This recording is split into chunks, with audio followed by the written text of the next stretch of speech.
Hi hello friends, welcome back to my YouTube channel. ಇವತ್ತಿನ ಒಂದು ವಿಡಿಯೋದಲ್ಲಿ RRB ಮತ್ತು SSCಯಲ್ಲಿ ಕೇಳಿದ ವಿಜ್ಞಾನದ ಪ್ರಶ್ನೋತ್ತರಗಳ ಬಗ್ಗೆ ನಿಮಗೆ ತಿಳಿಸಿಕೊಡುತ್ತೇನೆ. ಆದ ಕಾರಣ ಎಲ್ಲಿಯೂ ಸ್ಕಿಪ್ ಮಾಡದೆ ಕೊನೆಯವರೆಗೆ ನೋಡಿ. ಇಷ್ಟವಾದರೆ ಲೈಕ್ ಮಾಡಿ ಮತ್ತು ಶೇರ್ ಮಾಡಿ, ಸಬ್ಸ್ಕ್ರೈಬ್ ಮಾಡಿ. ಈ 30 ಪ್ರಶ್ನೆಗಳಿಗೆ ನೀವು ಎಷ್ಟು ಉತ್ತರ ಸರಿಯಾಗಿ ನೀಡಿದಿರಿ ಅಂತ ಕಮೆಂಟ್ ಮೂಲಕ ತಿಳಿಸಿ. ಇನ್ನು ಟೈಮ್ ವೇಸ್ಟ್ ಮಾಡದೆ ವಿಡಿಯೋನ ಸ್ಟಾರ್ಟ್ ಮಾಡೋಣ ಬನ್ನಿ ಫ್ರೆಂಡ್ಸ್. ಪ್ರಶ್ನೆ 1. ಮಸೂರದ ಆಪ್ಟಿಕಲ್ ಶಕ್ತಿಯನ್ನು ಅಳೆಯುವ ಘಟಕ ಯಾವುದು? ಮಸೂರದ ಆಪ್ಟಿಕಲ್ ಶಕ್ತಿಯನ್ನು ಅಳೆಯುವ ಘಟಕ ಬಂದ್ಬಿಟ್ಟು ಡಯಾಪ್ಟರ್ ಆಗಿದೆ. ಪ್ರಶ್ನೆ 2. ವಿದ್ಯುತ್ ಪ್ರವಾಹದ ಏಕಮಾನ ಯಾವುದು? ವಿದ್ಯುತ್ ಪ್ರವಾಹದ ಏಕಮಾನ ಬಂದ್ಬಿಟ್ಟು ಅಂಪೇರ್ ಆಗಿದೆ. ಪ್ರಶ್ನೆ 3. 1831ರಲ್ಲಿ ಮೈಕೆಲ್ ಫ್ಯಾರಡೆ ಯಾವ ಪ್ರಸಿದ್ಧ ಪ್ರಯೋಗವನ್ನು ಮಾಡಿದರು? ಸರಿಯಾದ ಉತ್ತರ ಬಂದ್ಬಿಟ್ಟು ವಿದ್ಯುತ್ ಕಾಂತೀಯ ಇಂಡಕ್ಷನ್ ಅಂತ ಹೇಳ್ಬೋದು. ಪ್ರಶ್ನೆ 4. ರೋಧತೆಯ ಏಕಮಾನ ಯಾವುದು? ಸರಿಯಾದ ಉತ್ತರ ರೋಧತೆಯ ಏಕಮಾನ ಓಮ್ ಆಗಿದೆ.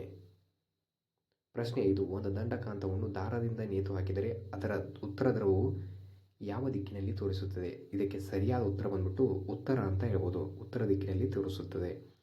ಪ್ರಶ್ನೆ 6. ಸೂರ್ಯನಿಗೆ ಹತ್ತಿರವಿರುವ ಗ್ರಹ ಯಾವುದು? ಸೂರ್ಯನಿಗೆ ಹತ್ತಿರವಿರುವ ಗ್ರಹ ಬಂದ್ಬಿಟ್ಟು ಬುಧ ಗ್ರಹ.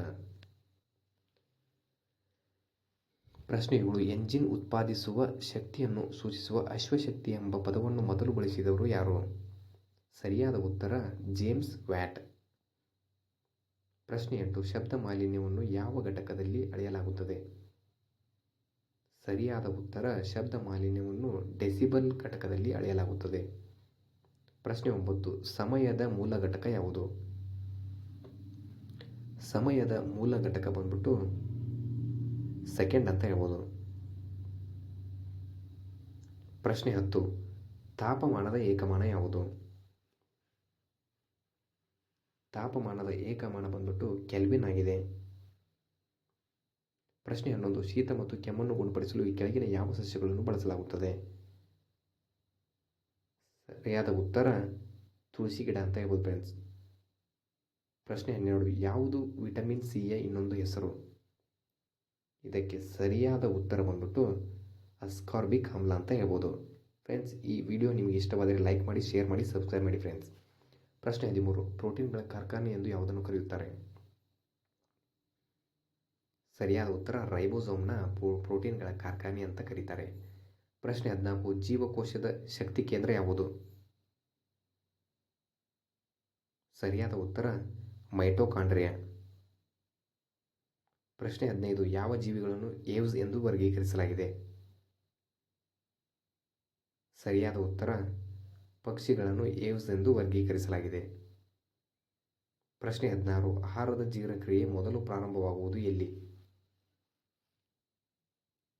ಸರಿಯಾದ ಉತ್ತರ ಬಾಯಿಯಲ್ಲಿ. ಪ್ರಶ್ನೆ 17. ಆತ್ಮಹತ್ಯಾ ಸಂಚಿ ಚೀಲ ಎಂದು ಯಾವುದನ್ನು ಕರೆಯುತ್ತಾರೆ?